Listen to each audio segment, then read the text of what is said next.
નમસ્કાર ખેડૂત મિત્રો, હું મહેશ ભાદરકા। આજે આપણે બોટાદ તાલુકાની અંદર બોટાદ ગામની અંદર બોટાદથી 3 કિલોમીટર દૂર મુકેશભાઈની વાડીની અંદર આપણે મરચી જોવા માટે આવ્યા છીએ। જર્મન સીડ્સ કંપનીની બાલા 09 બરાબર। તો એ મરચીની વેરાયટીની ખાસિયતો શું છે આપણે લાઈવ પ્લોટ અત્યારે જોઈ શકીએ છીએ। આટલા ટેમ્પરેચરની અંદર જે બાલા 09 છે એ મરચાની સાઇઝ લીલું વેચવા માટે બેસ્ટ, લીલામાં સૂકામાં બેયમાં હાલ છે, પણ આ ભાઈ લીલું જ વેચે છે, લીલા વેચવા માટે બેસ્ટ વેરાયટી છે।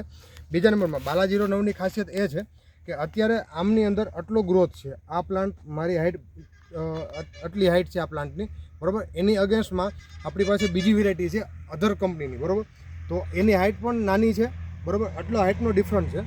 સેકન્ડ નંબરમાં એમનું પ્લાન્ટની અંદર વાયરસ પણ અમુક ટકા આપણે લાઈવ જોઈ શકીએ છીએ બરાબર। તો ભાઈ મોસ્ટ ઓફલી આખા પ્લોટમાં આમાં અને આમાં બેમાં તમે લાઈવ બતાવી શકો બરાબર કે અહીંથી આ પ્લોટ છે એ અધર વેરાયટી છે બરાબર, એમાં વાયરસનું પ્રમાણ તમને વધારે દેખાશે, અને આ છે એ આપણે બાલા 09 છે એ આપણે લાઈવ જોઈ શકીએ છીએ। સેકન્ડ નંબરમાં જે મરચીની વેરાયટી છે બરાબર, તો મરચીની વેરાયટીમાં તમે લાઈવ મરચું જુઓ તો મરચાંની જે પતલાસ કેટલું પાતળું છે અને કેટલું ટૂંકું છે બરાબર, તો આપણે લાઈવ જોઈ શકીએ છીએ। આ લીલું વેચવા માટે બેસ્ટ વેરાયટી બરાબર, બાલા 09 આપણે બોટાદ માર્કેટ યાર્ડમાં ભાવ પણ ખેડૂતને સારા મળે છે।